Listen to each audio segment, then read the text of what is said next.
and welcome back. When I first started my channel, I began with a series of videos doing a historically accurate hocus pocus, and at the time I lamented the fact that the late 17th, early 18th century is such an epic time period for fashion, but it is so underloved and underrepresented. It does tend to be represented a little bit in modern media, usually when we're talking about witches and the Salem witch trials of the late 17th century, or perhaps pirates of the early 18th century. The Golden Age of Piracy did last from 1650 into the 1730s, but the height of it in many ways, the point we had the most famous names, comes at about 1715 into the 1720s. And it's from this time period that we get so many of the famous names of pirates that we know in modern day, such as Calico Jack and Bonny, Mary Read, Blackbeard, and Stede Bonnet. And of note, there is an HBO series going around right now called Our Flag Means Death, and the really quick summation of it is that they're looking at the semi-historical, rather elaborated story of Stede Bonnet, who was known as the Gentleman Pirate. Stede took up this moniker because he actually came from a gentleman's background. He owned property in Barbados, and unlike all of the other pirates, he didn't steal his ship, he actually paid for it to be made. The Gentleman Pirate presents us with the perfect opportunity, not just through the series, but through the actual history, to look at the fashion of this time period, to look at the fashion of the 17 teens and 20s at the height of piracy. And I'm actually going to split this into two parts. The first part is going to be all about the gentleman, where we're going to be looking at the standard fashion, what's coming out of Europe, what's making its way through the colonies, and then next week we will continue on to look at what pirates actually wore, because there is a lot of mythology around our idea of what a pirate in this era looks like that I feel like we need to address. But for right now, we're going to look at what was in the standard wardrobe of this era. I'm also going to be taking that information and doing a project where I'm going to be making a historically accurate version of the wrapping gown that Stede wears a few times throughout the series. This is a particularly interesting garment given the era and the person. So I felt like I needed to spend a little bit more time on that particular piece. But first, we should get a better idea of how fashion worked in this time period. The way that fashion was made and acquired was through tailors. There were tailors and there were mantua makers. Mantua makers mostly did women's gowns at this point in time, but tailors did a lot of the men's garments as well as some of the women's garments. This separation of trades is not specific to gender, but instead is a methodology. It's how the clothing was made. So tailors will take measurement, make out a flat shape, build things up in a very architectural way. Whereas gown making is done by way of taking the fabric and draping it and fitting it, pinning, pleating, and cutting on the body. It's very sculptural. The tailors are making clothing for everyone, really. They are a standard of existence no matter where you go in the 18th century. They are one of the most common trades. It's because not just the wealthy get to go to the tailors to have their clothing made up, everyone does. Unlike today, where the vast majority of us walk into a store, whether it's physical or digital, and choose a pre-made clothing item in a specific size, that didn't really exist in the time. There were some things that were mass-produced, but they were things that didn't necessarily need sizes at all or weren't fitted. So accessories, and then things like men's shirts, which are just entirely squares and rectangles. They need sizes, but they don't need to be fitted directly to the body. Outside of those things, you go to the tailor. It's not an expensive thing to have your clothing custom made because everyone needs it. It's just simply the hours of labor that go into it. It is, however, expensive for the supplies that you need. So the fabric, all of the internal structures, the buttons, the thread, all of those things can add up. And that is where you can choose to have something cheaply made or very expensively made. For those that can't afford any of that process, there are secondhand stores, but there is not really much off-the-rack clothing that is available, except for some very specific genres of working clothing that we'll actually get into next week. The average person is getting their clothing custom fit to them, and they have a wealth of options when it comes to textiles. It is a huge industry at the time. We are looking at wool, linen, cotton, and silk, and all four of them have a huge range of whether they are cheap or expensive. Wool is really common in pretty much every wardrobe. It is a staple fiber because it is hard wearing. It is great at dealing with either hot or cold. It's very insulating either way, and it's also great at dealing with moisture. It is fairly water resistant. It can absorb a lot of water before it starts to feel damp. So it is a very hard wearing, very durable, really functional fiber, but you can also make it really expensive, really beautiful, and lustrous. So you're going to see a wool suit being probably the most common option in this era. As for linen, it is really popular in the warmer climates for a lot of different garments. It manages heat incredibly well by pulling moisture away from the body and evaporating it, always staying a little bit cool to the touch. This also means that it is perfect as an undergarment. So linen is going to be found in everyone's wardrobe because that is what their base undergarments are made out of. When it comes to cotton, it is actually the lesser common textile. That's because we haven't gone through the 19th century cotton boom yet, so you're not seeing it everywhere. It's very often being imported from India, and there can be some very expensive and elaborate India cotton prints. It can be blended into some cheaper things, so it can be around, but it's just not as common. As for silk, I know we have a context in our mind of it being the most expensive and luxurious fiber, but it does come cheap as well. The expensive side of things, obviously if you're getting your entire suit, the exterior of it made out of a very expensive satin or brocade weave, maybe you have some gold or silver woven in there as well. Yes, that is going to be incredibly expensive, but you can get cheaper, poorer quality silks as well, which do really well as linings for suits. So you're going to see the whole range.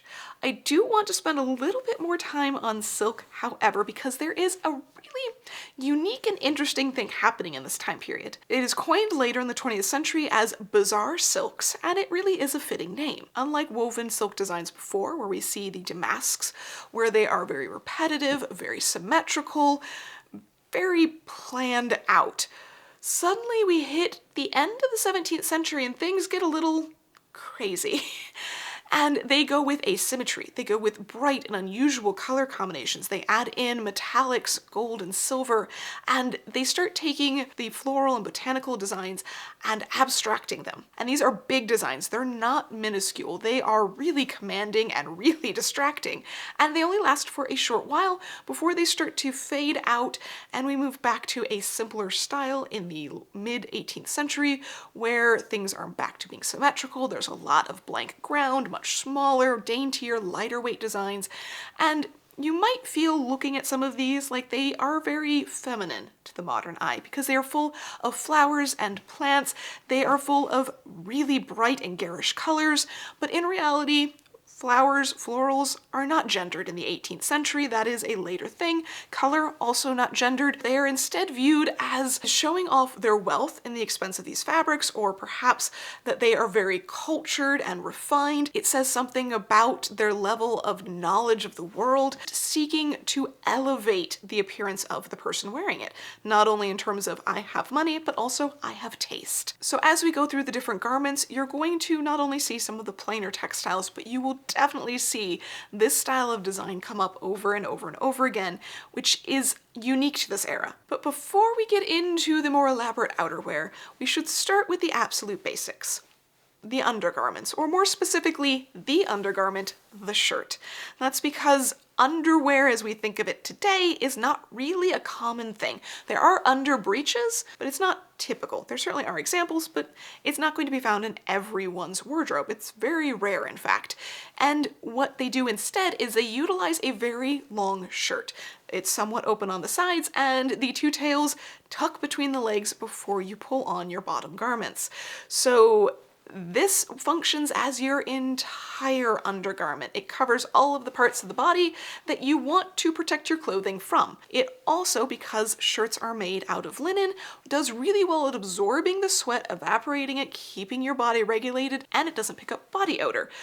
On top of this, you're supposed to really only wear your shirt for a day before it goes into the laundry pile. It's not uncommon to see dozens in inventories of households. So shirts are in large quantities in most wardrobes.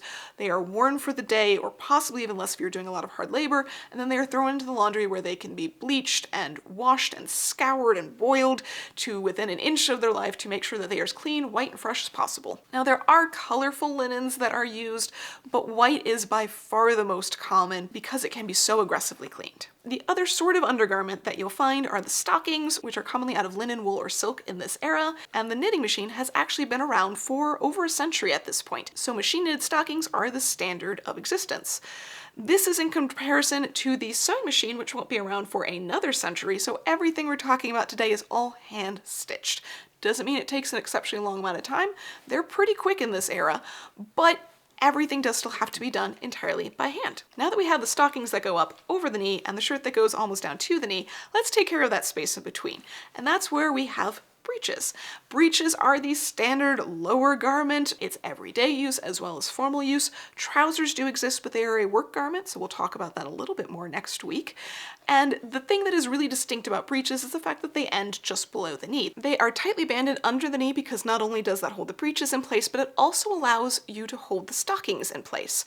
They can be either under or, in this particular era, over the bands of the breeches. There's a weird fad for that for a pretty short while, and that's what allows the stockings to stay up because they are knit. They will stretch a little bit with time and start to sag and droop, so you need a little bit of extra assistance. The knee bands can be closed by way of button, buckle, or ties, and there's also a placket along the sides that fastens with buttons in order to allow an easier time getting the breeches on and off because they are fairly fitted around the knee and the leg, or if you're, say, sitting tailor style on top of a table with your legs crossed, you might need a little bit of extra room in the knee. Moving on up the breeches, the closure in this time period is actually a center front closure.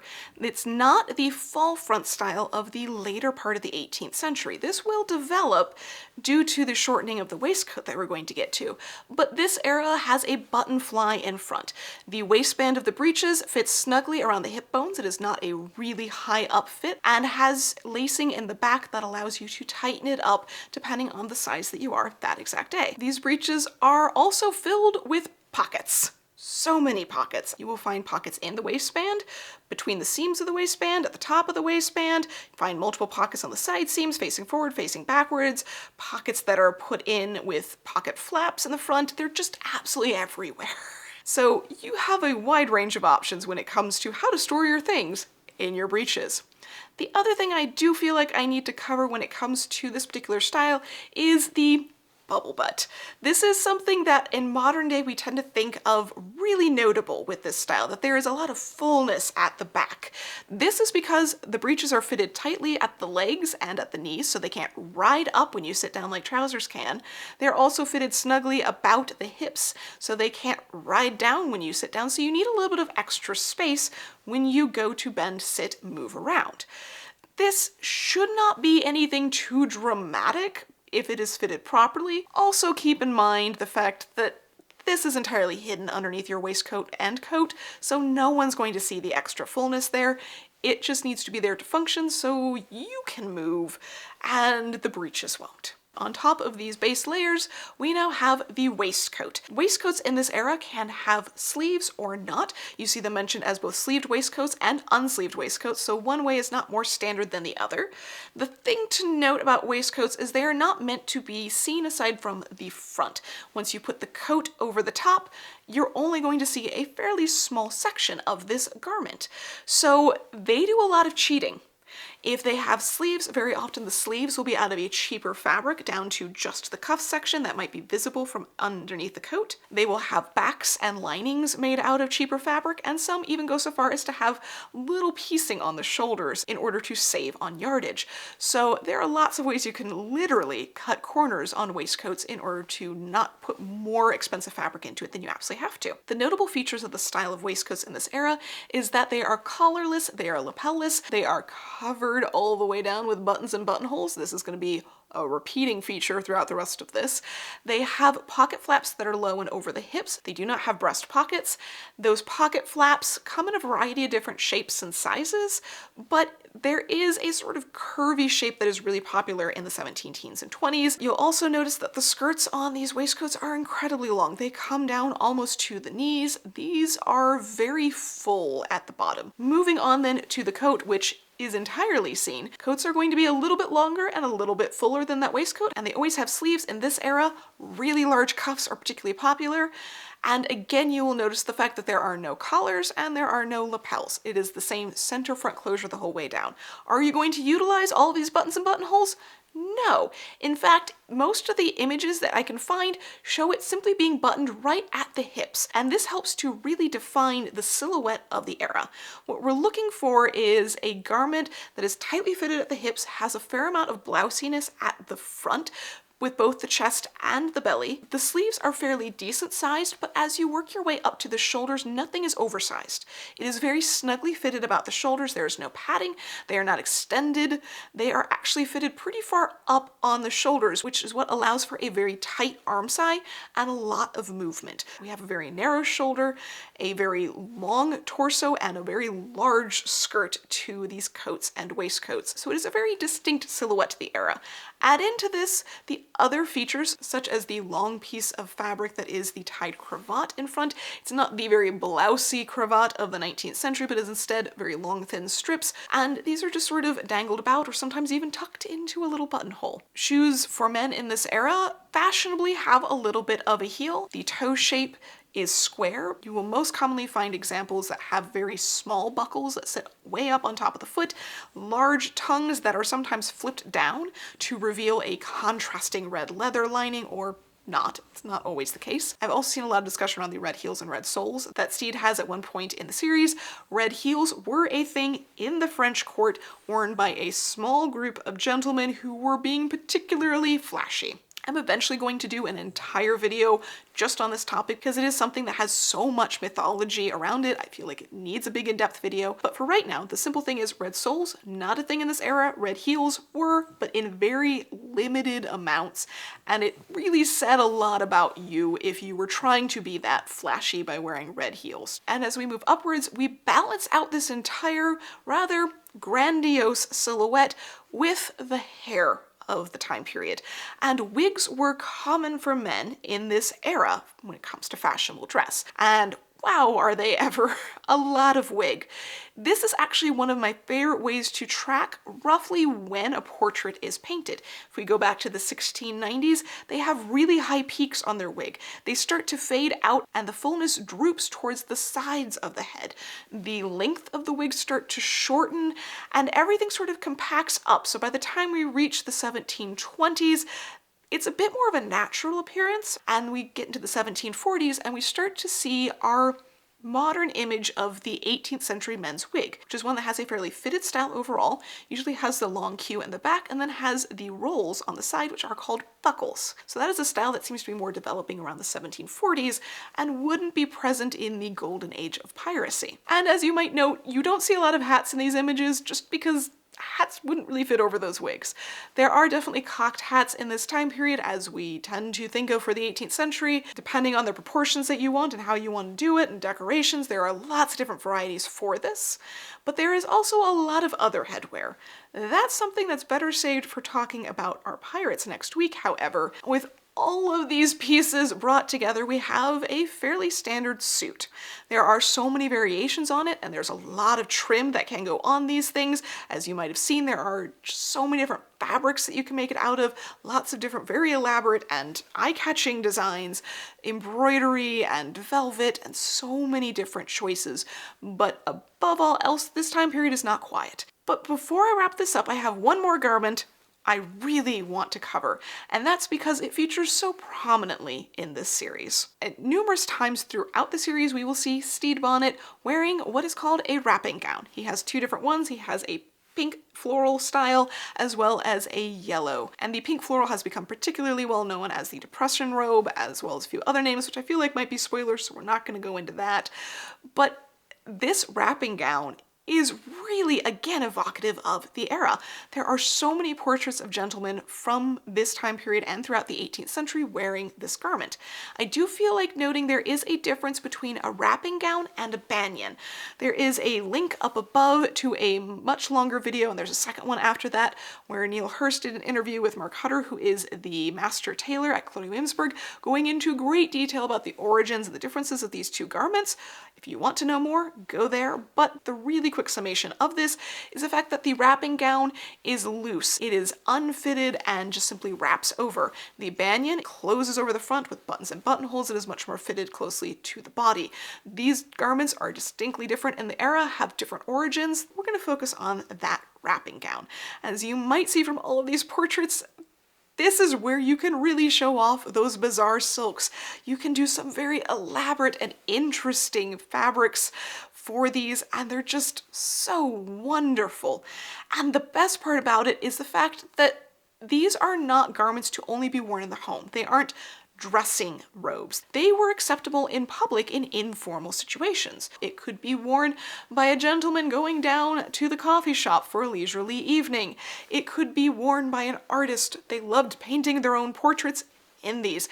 They also were really popular with intellectuals when having their portraits painted. So this is a really popular garment within the cultured crowd. And I just absolutely adore the fact that it shows up multiple times with Stede Bonnet in this show because it is the perfect garment for him to be wearing. He is quite simply out of place. He fills his cabin with books and clothing, things that just don't make sense for a pirate to bring along. And these wrapping gowns are a perfect example of the excess and fashion that he wraps himself in to be comfortable as still being the gentleman pirate. So I couldn't help but feel like I needed to tackle this garment and do a historically accurate representation of it, and quite frankly, I think this is one of the most fun things I have ever made. It only took a couple of afternoons, super simple, but it's just so much fun. The shape that we're going for is this T shape with a flared bottom. So the distance that you need along the top is just wrist to wrist, and then you need from the back of your neck all the way down to your ankle. I wouldn't go much longer, otherwise you're gonna start tripping on it. This width, it needs to be wider than your chest comfortably, but you go too wide, it's gonna be hard for you to move your arms. If this width basically extends past where your elbows are, it's gonna be a bad time. I found from the center of my back across to this point ended up being about mid-bicep for me. So I have a 40-inch chest. This ended up being 26 across or 52 total. That's just where it comfortably fit for me. As for the seaming, it depends on the size that you need and the fabric width that you have. I had fabric that was particularly narrow for today, which is 36 inches, but historically they might have had fabrics even more narrow than that. So it was not uncommon for them to have one entire panel of fabric, center back seam, and another entire panel of fabric because they were so narrow. My 36 inches, however, ended up just a little bit farther than the size that I needed there. So this little triangle that I cut out of that space, well, that just gets turned around and seamed down here to become the gusset for the flare. So I lost no fabric in that, which is really great. The point is this stuff is expensive and you don't want to waste any of it. And then the sleeves are just simple rectangles that can be cut out of the rest of the fabric. So that wastes no fabric. If you have narrower fabric, you can put the seam there, or if you're willing to cut your fabric down to be the appropriate width, I recommend one of these two placements. This is a matter of visually looking correct versus putting a seam all the way out there would be a little bit weird. It makes more sense to me to cut down your fabric to get the widths, so that way the seams are in logical places. The very first thing I did was to cut the entire length of the body, all the way up the front and all the way down the back.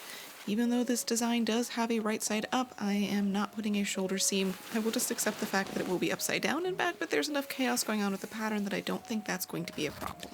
A lot of silks can be ripped across, but this one I was a little concerned with all the brocade, so I cut following the woven pattern from my straight line. Once I had the main body cut out, it was time to move on to the sleeves. In order to draw out the shapes that I would need for the final body, taking little corners out and creating gussets, I laid down the sleeve pattern folded in half and marked where that needed to be seamed to the body. That gave me my top corner. From there, I marked in about 4 inches. That was the size that I needed to remove from underneath the arm, and that would give me a little bit of extra space around the bottom of the garment for that flare. I drew in the line initially and then curved around because I felt like a harsh corner cut into the fabric would be a poor choice, but if your seam is at this point, a corner is perfectly fine instead of a curve. This does mean that the gusset will need to start just below that curve since I don't want a curve at the bottom of my garment. I was then able to mark the halfway point, excluding the seam allowance between the very bottom of the hem and the very top of the gusset that I just marked. Then I could draw in the diagonal lines to match, and that should flip around to be the correct length in its final format. And then it's time to move on to cutting the openings. The center front opening is pretty simple. I can just fold everything in half, and I decided to go ahead and mark with some chalk along the folded edge just to be super clear about where we're going. I also marked the folded section up at the top of the neck where we will have to slice in for the collar. And the width of the collar is the width of the little piece of extra fabric I had from between the sleeves. It's about 3 inches, could be closer to 2 if you want it. And just make sure that whatever it is minus the seam allowance of the piece that you are adding. And that's just being cut straight over both left and right. And if this doesn't quite make sense to you how it's going to look in the end, I promise it'll make sense a little bit later. But this is just opening up the neck area. Then I can move on to cutting the lining. I just traced out the body onto this. It is a little bit wider fabric, so I didn't have to piece the gussets down at the bottom. There will be a little bit of waste, but I found that was going to be easier to make sure all the seams lined up in the arms, rather than trying to redesign the entire thing to utilize the fabric better. At that point, it's time to start stitching. I start off by attaching all of the piecing. The gussets are first, making sure everything is lined up. Then I am actually machine stitching these seams. Yes, I said there are no machines in this era, but you know what? You won't be able to see these seams at the end. They will be completely internalized, and you can just do a running stitch or a spaced back stitch in order to do this if you want to do it all by hand. I am just saving myself some time. Next up, attaching the sleeves, making sure that those line up with directionality of the fabric. One side goes upwards, one side goes downwards, so I wanted to make sure that I was lining up correctly. Then those can just get seamed together and opened up as well, because again, those are going to be completely internalized and you won't see them. I find attaching the sleeves and then seaming up the sides makes more sense rather than trying to go in and actually insert the sleeve later. So I am doing the side seams around the sleeves at the end, trimming off that little bit of extra seam allowance from the angled piece that sticks up, and then just stitching around all the edges. I went with a pretty decent sized seam allowance for most of the things I was doing, not just because I had to avoid the giant selvage edge, but also because this fabric frays a lot. And I wanted to make sure that that wasn't going to happen. So I went with about 3/8 to 1/2 inch seam allowance, but you can definitely go with less if you have a silk that doesn't fray nearly as much. Then had to double check what the seam allowances were and apply those to the lining, which gets made up the same way. I just don't have to attach any gussets because those are cut on. And then we will have the interior and the exterior ready to go together. You can do this by machine, but this is the point that I'm switching to hand, so that way we end up with nice, crisp, clean edges. So I'm just pinning everything together. I went ahead and whipped over that neck opening because it was starting to fray really fast, and I'm not going to get to that to the very end. So right now, that's the only thing I've stitched, but the rest of it is just getting pinned together, and then the seam allowances will be folded over towards each other and the lining pinned to the exterior that way. If this is a little fidgety for you, feel free to fold down the seam allowance and baste it first. I was just working on fast mode, so taking a few shortcuts. Once it's all pinned together, I highly recommend putting it on a mannequin, putting it carefully on yourself, putting it on a hanger, anything to make sure that it is hanging correctly and that the lining or the exterior is not smaller once you've pinned everything together. So double check that before you start to stitch. And I am going around all of the edges with this little whip stitch. It's today called Pointe Robato sur le monde because that's the only historic reference we found for it. It doesn't matter what the name is, it's just a little whip stitch that you see as a tiny little prick on the outside of the fabric, and it means that your seam allowance on the edge will be perfectly flat and crisp. Lining isn't going to roll its way out to being visible. Make sure you do this to the sleeve hems as well, making sure again that they are hanging correctly and you don't need to adjust things by a little bit so it doesn't end up wrinkling. And then we are able to move on to that funky little collar shape and back. I'm using a scrap piece of fabric that I had that is about 3 inches wide. This is what's going to allow us to get around the back of our neck. It's just a rectangle, and it is fell down to all 3 edges. And then we're going to do the same thing with the lining, felling down around the 3 edges to the body, and then finishing the edge like we did the rest of the garment. So we're essentially just inserting a little rectangle back here, and it works really well for shaping around the neck. This is something that you see not only on these wrapping gowns, but also on some other unfitted garments, such as women's jackets. With these last few stitches, putting the lining in, we are nearly done. That's it, really. There's not a lot to this, and it's all just rectangles and triangles.